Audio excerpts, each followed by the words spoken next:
Bien, pues continuamos en la palestra. Les recuerdo que estamos en Canal Costa del Sol Televisión. Mi nombre es Enrique Lepiani y estamos compartiendo una conversación, yo creo que bastante enjundiosa, con el catedrático de la Universidad de Málaga, Antonio Nadal, a raíz de la publicación de este libro, en donde hay un análisis bastante exhaustivo del Partido Socialista Obrero Español en la provincia de Málaga. A mí me dicen amigos míos que cualquier libro es simplemente una opinión del autor, pero en este caso se aportan algunas documentaciones de sentencias, en buen fuero de ser historiador, ¿no? Estamos ya en un año en el que el Partido Socialista Obrero Español, un año en el que yo empecé periodismo en la Complutense, por cierto, 1982, hubo una victoria de 202 diputados, y yo quisiera que repasemos en este vídeo aquel acontecimiento y lo comentamos con el profesor Nadal.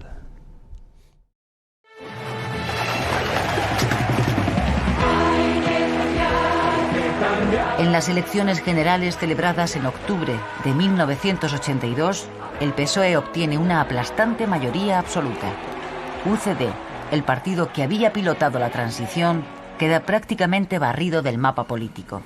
Cabe decir con satisfacción que se han celebrado con limpieza las terceras elecciones generales.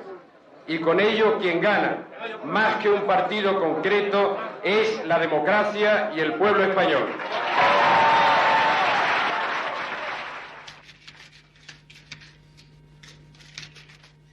Prometo por mi conciencia y honor cumplir fielmente las obligaciones del cargo de presidente del Gobierno con lealtad al Rey. 2 de diciembre de 1982. Por primera vez en 50 años, la izquierda vuelve al poder.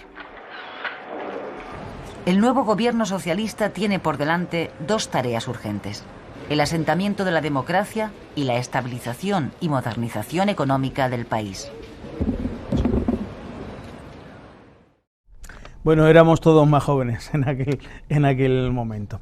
En este libro, que es objeto de esta entrevista, se dice que después de 1982 la democracia española fue totalitaria. No creo que yo haya podido decir que después de 1982 la democracia fue totalitaria. Lo que sí puedo decir desde 1975 es que la configuración del Partido Socialista, la dinámica interna del Partido Socialista, siempre adoleció desde sus orígenes de un sistema participativo que después se han establecido, digamos, como una especie de norma general, que era ya modificada, como eran las primarias, y entonces era la designación digital de un partido que se vio obligado en un periodo de 2 años a quitar de en medio todos los personajes, como yo y otros, que éramos incontrolables, y meter, como ocurrió en Málaga, al subdelegado de Acción Social del Sindicato Vertical, al abogado del Sindicato Vertical de Hostelería, a un comandante jurídico de la Armada, al director de la Escuela Francisco Franco. O sea, ellos se vieron obligados en las primeras y en las segundas elecciones a modificar desde arriba lo que se llama los personajes políticos, los patrimonios individualizados de cada una, que no tenían nada que ver con el socialismo, como eran Carlos San Juan, Enrique Linde, Francisco Oliva, que paz descanse, todos estos personajes que se habían creído y sabían, sobre todo, lo que era el franquismo. El problema es que nos encontramos un grupo de personas, de estudiantes, que nos encontramos con gente que sabía lo que era la vida. Claro, enfrentar a un estudiante con uno que era vicepresidente del Sindicato Vertical y que llevaba 10 o 15 años haciendo política franco en el interior de las instituciones, era prácticamente imposible o inimaginable.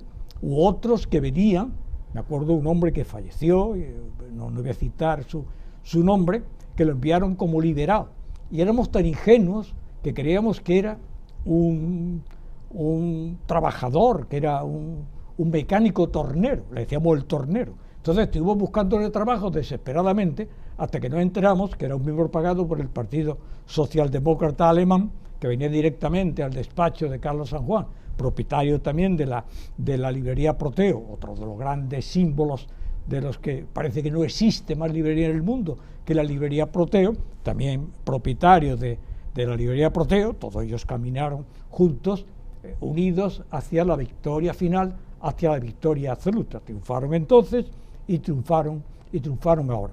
Lo que sí pongo en tela de juicio es que la dinámica interna del PSOE siempre fue así. Se puede entender o se puede incluso justificar por algunos que era necesario quitar de en medio el Partido Comunista de España y que era necesario establecer una dinámica de poder donde las potencias extranjeras se sintieran felices, y eso era el PSOE.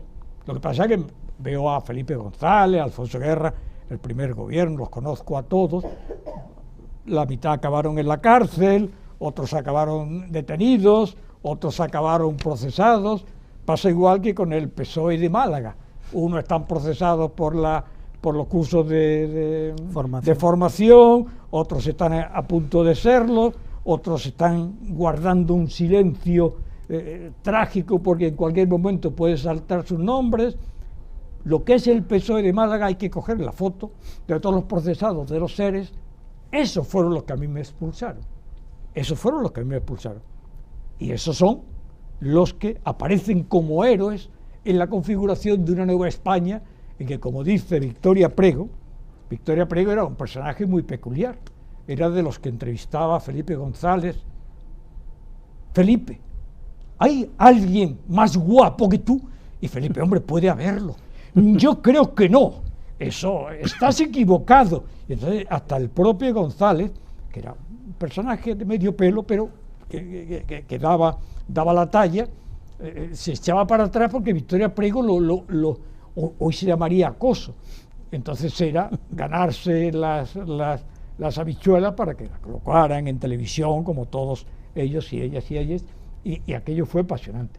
Pero efectivamente fue un momento en el que la opinión pública creyó globalmente que se iniciaba un camino de progreso. Todos están procesados, prácticamente casi todos, empezando por Barrio Nuevo y siguiendo por Alfonso Guerra, Alfonso Guerra es un personaje genial, porque incluso en los libros sobre hispanismo que están saliendo en la actualidad, se cuela, escribiendo un tío que desprecia a España, que siempre se ha reído de todo lo que es la configuración del pensamiento hispanista, carece del menor escrúpulo, está en todos. Es un personaje que todavía es porque todo el mundo tiene un gran arte. Alfonso Guerra es uno de los mentirosos más notables que sigue vendiendo el género, sigue vendiendo el material, y todo el mundo se lo compra. Ahora incluso es un hombre de Estado. Pero en el libro también aparece otro elemento, que es cuando se obliga a un grupo de homosexuales organizados que yo metí en la sede, el Partido Socialista, de ellas y ellos y ellas, expulsó y se vio obligado. Eso lo pueden ver en el libro. Está la todo, UDH, ¿verdad? En la UDH. Está Acta todo, de 4 de febrero del 77. Documentado. En el Comité Provincial. Está perfectamente documentado. Y el señor Lomeña. Bueno, este muchacho, que es uno de... Bueno, quiero decir, para que la gente nos entienda, porque a lo mejor se pierde un poco, sí. Quiero decir que hablamos del año 76. En el año 77 llega un señor, un chico, no sé qué edad tendría, que dice que... No, era una organización. Era la Unión Democrática de Homosexuales. Sí. Y quiere pedir paraguas al PSOE o cobijo. Sí, me piden, yo era secretario. ¿Y qué ocurrió? Yo era secretario político y efectivamente le di entrada para que se reunieran en la sede. Estábamos en Duquesa de Parcén. Y entonces la reacción de San Juan de la Rocha, de Ballesteros, de todos los personajes, era que, como aparece ahí la documentación estricta del Comité de Conflictos y del Comité Provincial, era que eso hacía mucho daño a la imagen del PSOE, que los pueblos no se entendían, que los mayores estaban en contra, pero procedía de una larguísima opinión, como señalaba Largo Caballero. Largo Caballero, una de las acusaciones que se hace cuando el tema de la caída de Málaga es que el PCE no se queje no hablen mal de un general español. Eso aparece en las memorias de Lauro Caballero y se recoge en mi libro Considerando. Y Lauro Caballero dice que no se queje el PCE porque ellos tienen muchos invertidos dentro de su propio partido. Es la tradición contra los homosexuales que ha tenido el PSOE. Que ahora es distinto. Bueno, la imaginación tiene la vía abierta por las largas alamedas para seguir quedándose con la gente y engañando. Los que tenemos ya cierta experiencia, cuando veo a Alfonso Guerra, cuando veo al dúo sevillano, que se odiaban, que aparecían siempre juntos, hasta que efectivamente Alfonso Guerra se vio obligado, porque tenía controlado con su hermano, sus primos y toda la familia, la delegación. ¿Cuándo se ha visto que en una delegación del gobierno quien manejara aquello era el hermano de Alfonso Guerra, con el que se iban a tomar cafelitos? Entonces iba uno a tomar un cafelito con el hermano de Alfonso Guerra y te obtenía pues un pelotazo en la costa u otra actividad. Claro, fue tan escandaloso que el propio Felipe González, que odiaba a Alfonso Guerra, pero que mantuvieron siempre una fraternal unión, porque mientras hay poder y dinero, todos están profundamente enamorados. Y los divorcios se adivinan cuando las crisis se vislumbran. Sí, preparando el programa vi cuando Alfonso Guerra dejó la vicepresidencia del gobierno y se fue a dirigir el partido, cosa que yo creo que nunca dejó de hacer, con mano de hierro. Yo quiero que ahora veamos cómo define, mi realizador me lo va a poner, cómo define Alfonso Guerra al Partido Socialista Obrero Español en un mitin que se dio ya hace mucho tiempo en Galicia, porque tenía previsto poner un par de vídeos de Alfonso Guerra, uno en el año 81, después del golpe de Estado, pero como viene la conversación al caso, vamos a hablar de este personaje en la política española, de Alfonso Guerra, y así define Alfonso Guerra el PSOE, y después le tocará el turno al profesor Nadal. El PSOE, sin embargo, es un partido antiguo.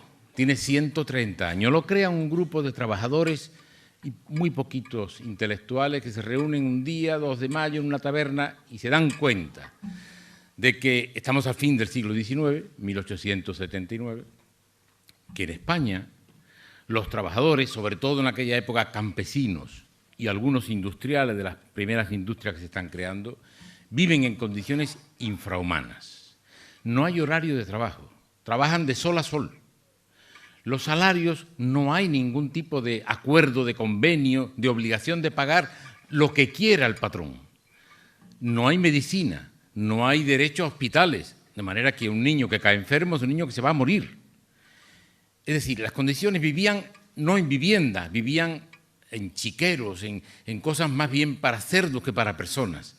Y en esa situación deciden crear un partido para que haya una voz que defienda a esas personas. Y crean ese pequeño partido, que nace en 1879, y empiezan a crear organizaciones. Van a crear una pequeña casa del pueblo aquí, otra allí. En Madrid crean la primera casa del pueblo y crean una serie de organizaciones para ayudar a los trabajadores. Llegan a tener en Madrid, entonces, en aquella época, 13 clínicas donde se operaba a la gente, porque no había la sanidad pública, nadie atendía a los trabajadores o a sus familiares. Crean cooperativas de venta de artículos de alimentos, en fin, van creando una red de casas del pueblo. Cuando había en España 5 bibliotecas públicas en toda España, Pablo Iglesias va a crear miles de bibliotecas en las casas del pueblo, donde la gente va a aprender a escribir y a leer, porque estaban fuera de la educación. Y van creando un partido, crean un periódico que diga la verdad, porque aquellos todos periódicos decían la mentira, y van creando una organización importante. Luego crean el sindicato, la Unión General de Trabajadores, para organizar, para mejorar las condiciones de vida de los trabajadores. Poco a poco van teniendo tal categoría que se convierten en una referencia política en toda España. Al principio, el partido no era ni monárquico ni republicano, se llamaba accidentalista. Es decir, que era un accidente. Y decía Pablo Iglesias, sí decía Pablo Iglesias, si la monarquía garantiza los derechos de los trabajadores, bien vale. Si la república lo garantiza, bien vale. Pero la monarquía de entonces empieza a destruir la democracia que estaba empezando y se convencen de que no hay más solución que ir a la República. Convencen a unos partidos republicanos y en el año 1931 llega esa llamarada de esperanza que incendia los corazones de los españoles por la Segunda República. En 5 años, aquel proyecto europeo modernizador que traía la República, las fuerzas más conservadoras, los grandes terratenientes agrícolas, la Iglesia, una parte de los militares, hará el levantamiento militar, una guerra muy cruel y una dictadura larguísima.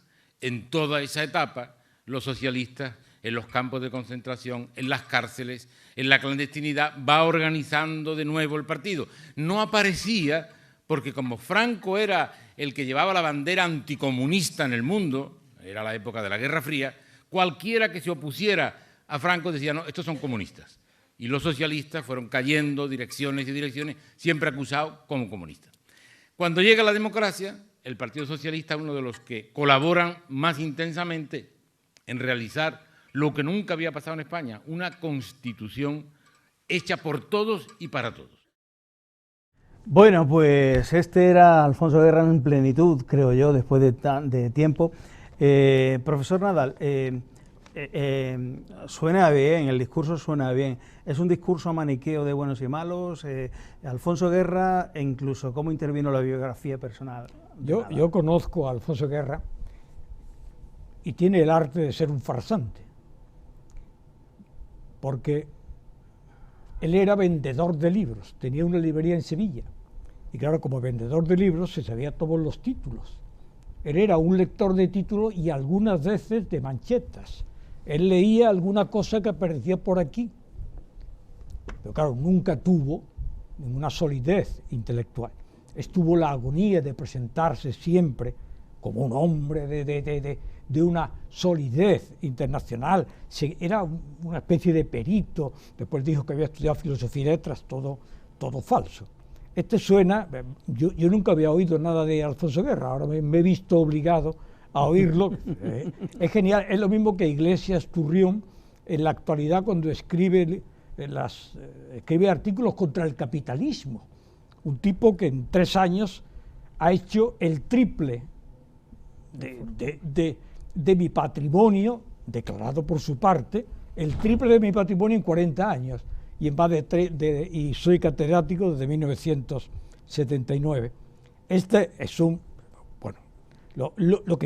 problema de Guerra,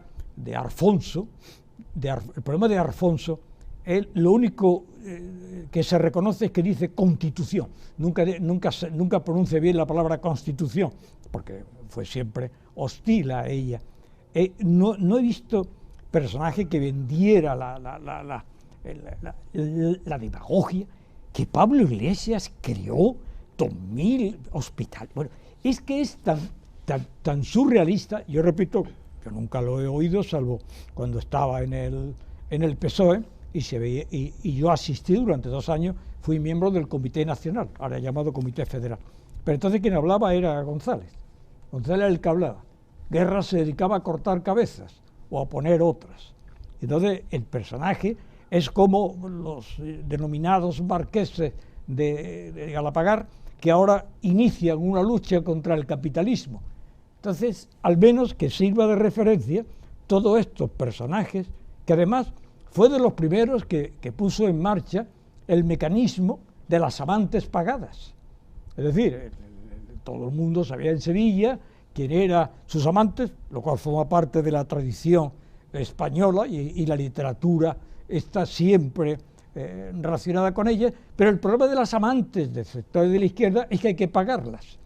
Y él, con la que fue su amante, la colocó en el Instituto Español en Roma, tuvo una hija que tuvimos que tragarnos toda España, que se llamaba Alma, y Alma con 3 años ya escuchaba a Mahler, con 2 años escribía versos, y entonces toda esa enorme farsa que fue la historia de España, eso lo hizo Alfonso Guerra. Alfonso. Y entonces Alfonso fue tan genial que sigue, como he dicho, todavía cortando cabezas, quitando gente, todavía sigue pontificando. Pero lo que ha dicho ahí, que Pablo Iglesias creó que había o que la gente vivía en chiqueros, como no se han acercado a los pueblos nunca, chiqueros es donde están los cerdos, después parece que se entera, pero claro, él, como hablaba y tenía todas las televisiones y todos los periodistas adorándoles, no he visto miseria intelectual más grande que la adoración que hubo hacia Alfonso Guerra por parte de la prensa. Incluso José Luis Gutiérrez y algunos periodistas de talla del pasado, Alfonso S. Palomares, todo esto escribían sobre Guerra y sobre González como si fueran dioses. No había una brizna de independencia, no como en la actualidad, no había una sola posibilidad de oponerse a estos personajes. Pero Alfonso Guerra creo que pertenece a la parte menor de la picaresca, un poco de Rinconete y Cortadillo, y un poco, nada más, quizás los personajes de la regenta, de lo que se ponían a pedir limona y algún amante de segundo pelo. Alfonso Guerra no da para más, no pasará a la historia.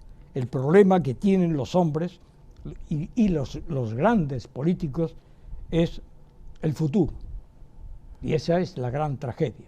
Y es que Alfonso Guerra, ¿quién es? ¿Quién es Alfonso Guerra? Que tuvo mucho poder, y como digo en el libro, podríamos constituir una asociación de aquellos que fuimos ejecutados por Alfonso Guerra. Sería más numerosa que la asociación de represaliados por el franquismo. Y una pregunta que nunca ha contestado Alfonso Guerra. Alfonso Guerra tiene, que yo sepa, 6 o 7 años más que yo. Yo a Alfonso Guerra no lo he visto nunca detenido. Alfonso Guerra no ha estado nunca en la cárcel. Alfonso Guerra no ha sido molestado por la policía. ¿Dónde estaba? Yo he conocido a los que estaban en la cárcel en Sevilla. ¿Dónde estaba Alfonso Guerra? ¿Dónde estaba Felipe González? Si la única detención que tuvo Felipe González fue que, viniendo de Sevilla, pone a Alfonso Guerra en una de sus múltiples butaz. Dice, llegó a Sevilla, fueron a detenerlo y Felipe dijo, vengo de entrevistarme con Willy Brandt, vengo de ver a Mitterrand. Dice, entonces los policías le dijeron, vamos a tenerle que pedirle permiso a usted y trabajo en el futuro. ¿Quién es Alfonso Guerra? ¿Dónde estaba Alfonso Guerra? En ningún sitio, fantasmeando.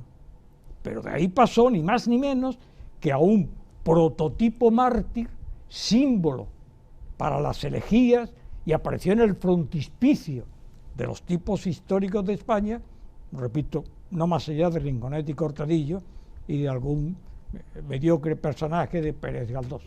Nada, no es nada. Y tal apisonadora del PSOE después del 82, si hay un territorio en España que sea arquetípico de este poder omnímodo, ¿es Andalucía? Sin duda porque Andalucía, al igual que ocurre, yo he estudiado de manera muy detallada el problema del Mezzogiorno en Italia, he estudiado muy bien a Gramsci, he leído casi todas las cosas del Partido Comunista Italiano, porque en su momento era el único partido que abrió el eurocomunismo, que se abrió al Partido Socialista, que la OTAN aceptó que estuviera en el poder, y porque hubo un gran debate entre quien era Pietro Ingrao y Bobbio, que era socialista, y para los intelectuales era un debate interesante ver si la democracia se hacía en la calle o se hacía en las instituciones. Si la democracia se hacía a través de los mecanismos parlamentarios, se cambiaba la realidad o se cambiaba a través de las movilizaciones populares.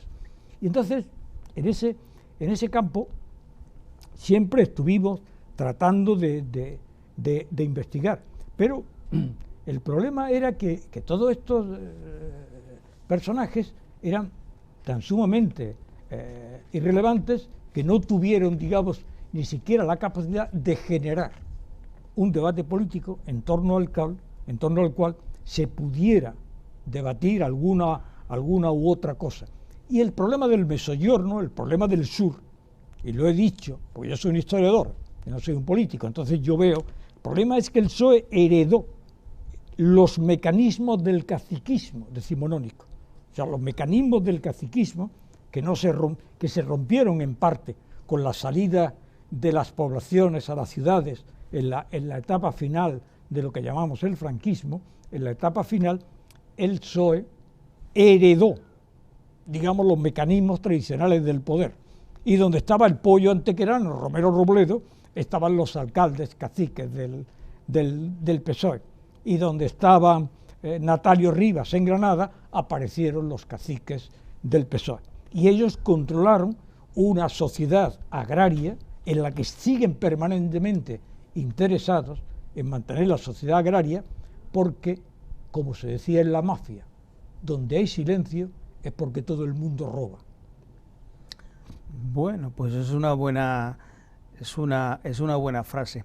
Y llegados ya un poquito más al presente, esas luchas de poder, esas depuraciones, esa asociación de depurados de Alfonso Guerra.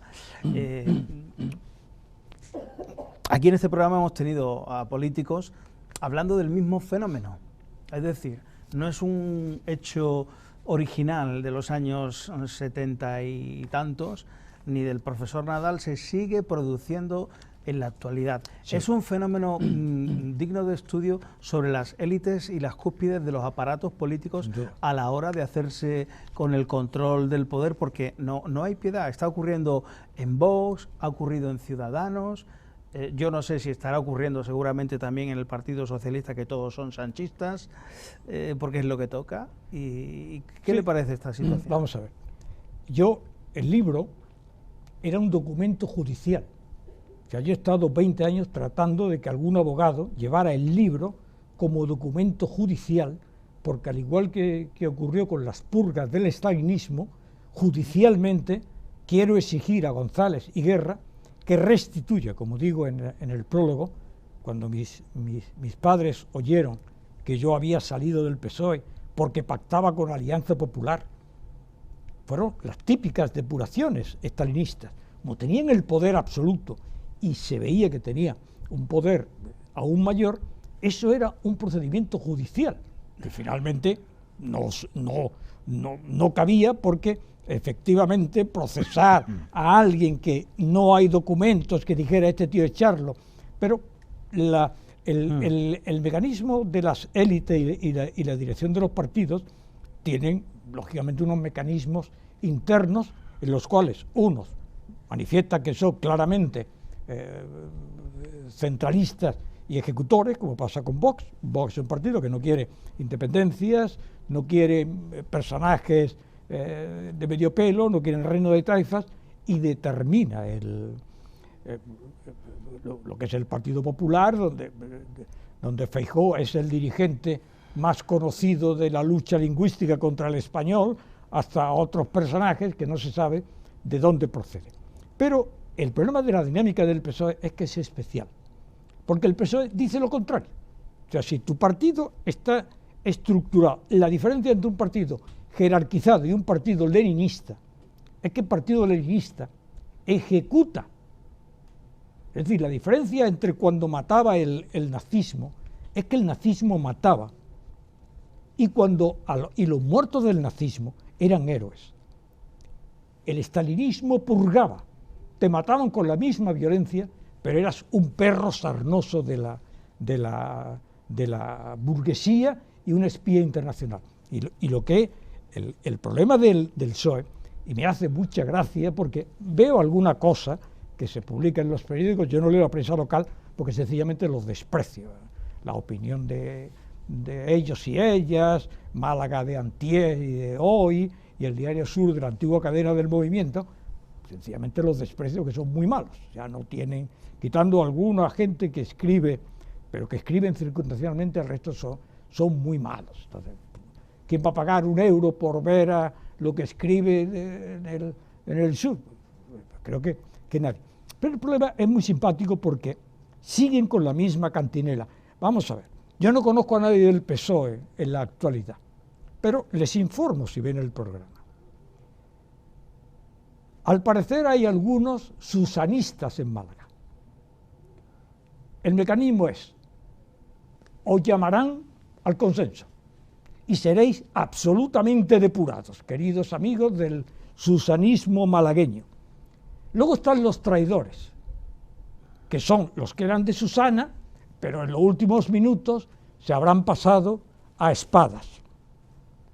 Esos quedarán en tercera o cuarta parte y después los depurarán. Y finalmente pondrán algunos de Espadas y de Pedro Sánchez directamente. Pero lo que veo, uno que no sé qué, que quieren... Eso está perdido. Eso fue lo que pasó en 1975, cuando se produjo el 26 Congreso.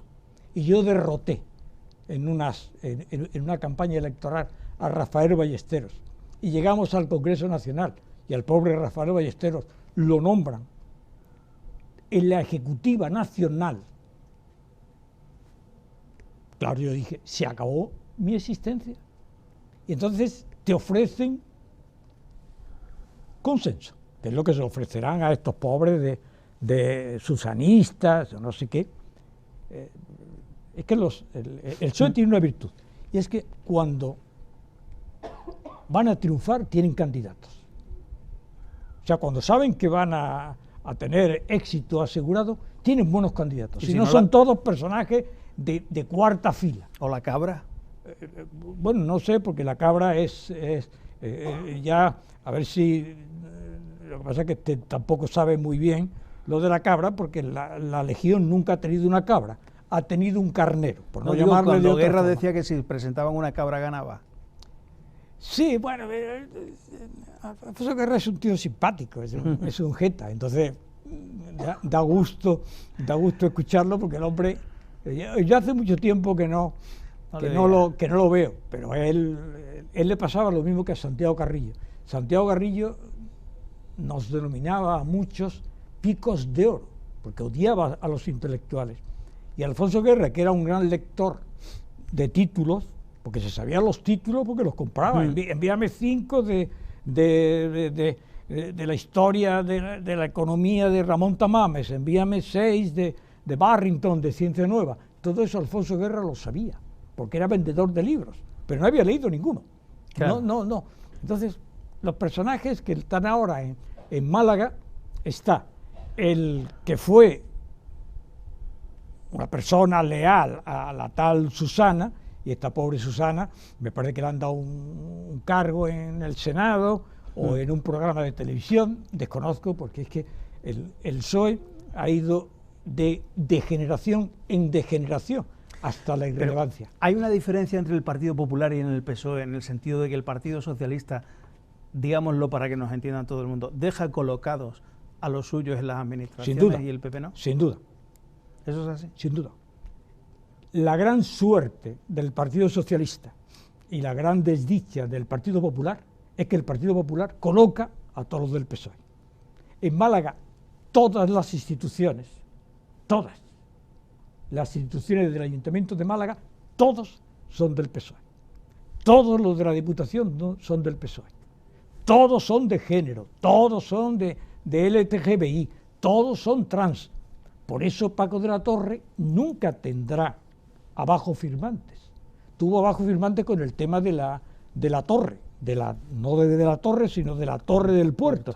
Pero eso se dan 2 o 3 hoteles y los firmantes de la torre desaparecen, ya han desaparecido. Claro, el problema de Paco de la Torre es que los abajo firmantes los tiene a todos colocados. Paco de la Torre no tiene izquierda. Él es la izquierda, el centro y la derecha, como nunca se le ha aparecido.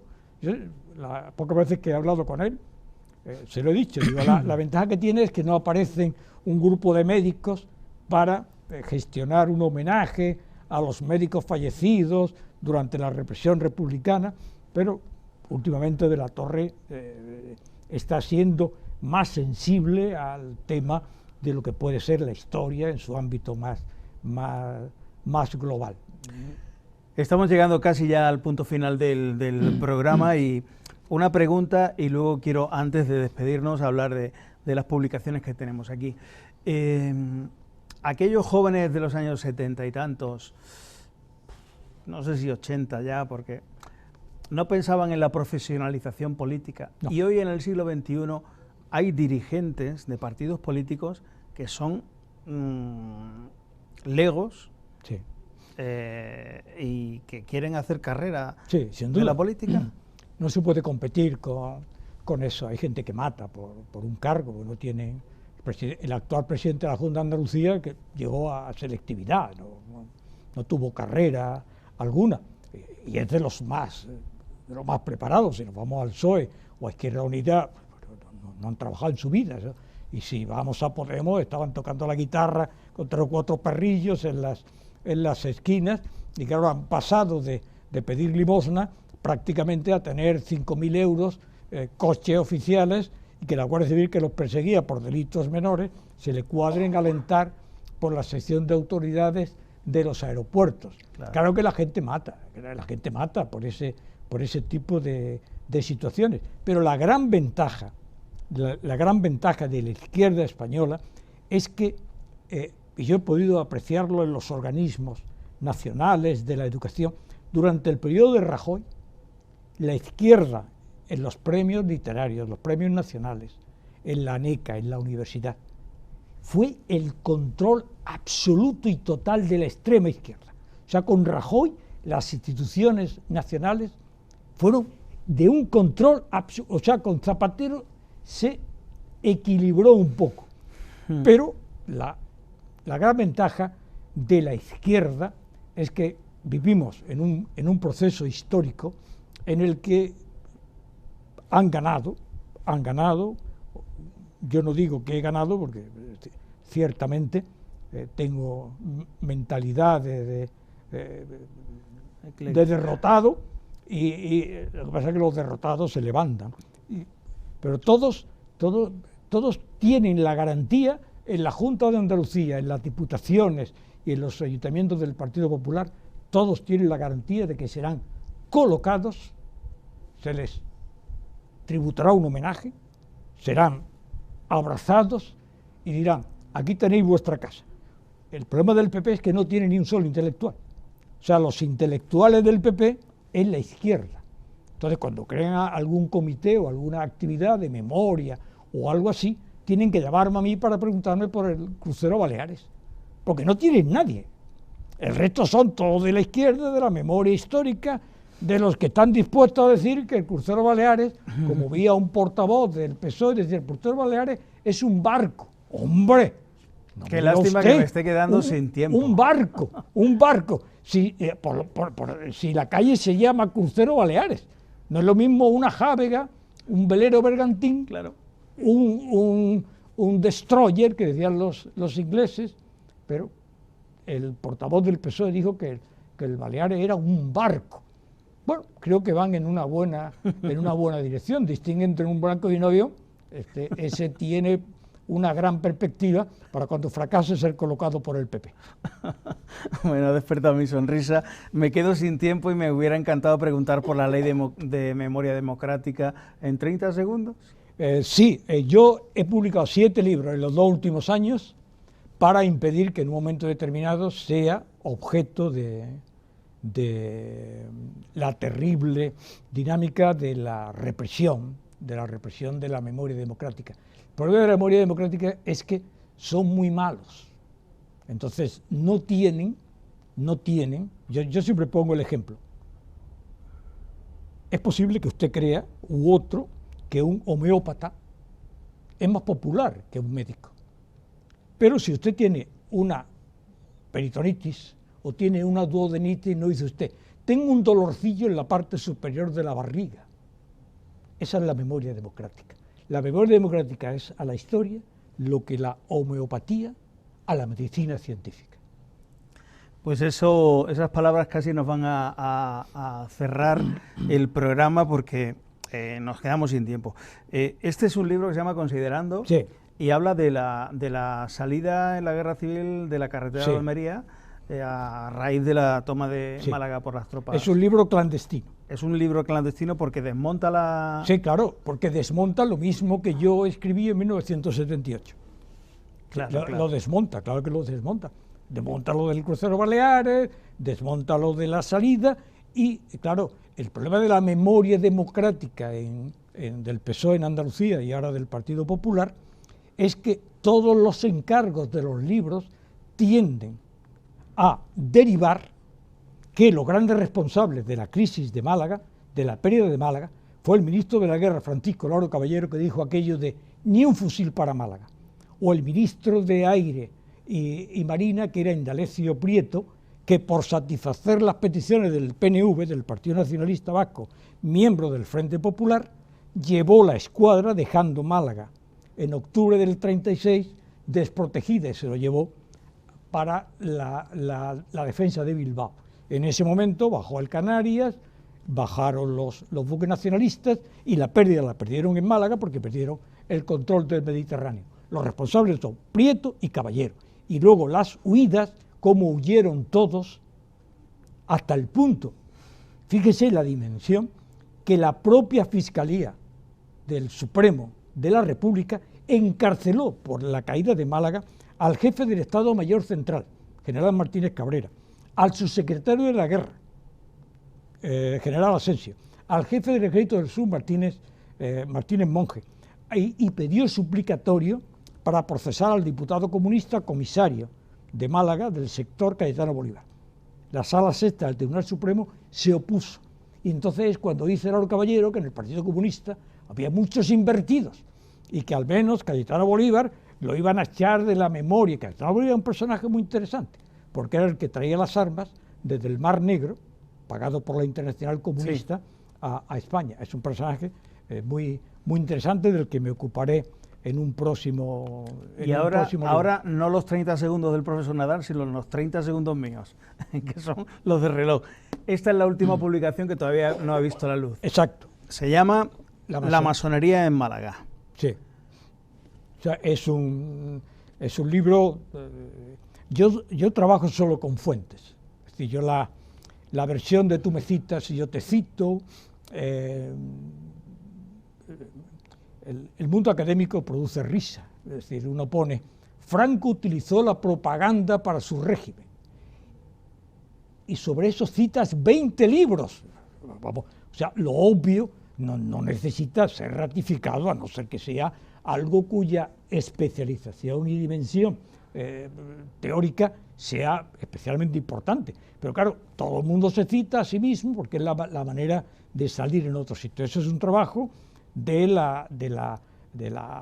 archivo de la masonería y el comunismo, en la actualidad de memoria y otras cosas que yo desconozco, porque yo no cito lo que me parece irrelevante y lo que, si alguna vez alguien gobierna en España, que no sea el Partido Popular, habrá que hacerlo desaparecer, sencillamente los nombres, y es un trabajo que después se ocupa del proceso de los 21, que es una situación muy trágica, donde determino qué fue la masonería, cuál fue su naturaleza, cómo Franco, para no abrazar las leyes antisemitas de Francia o Italia, se derivó por una conjunción de la logia y el soviet, de la masonería y el comunismo, pero con la peculiaridad ejemplarizante de la represión de Franco.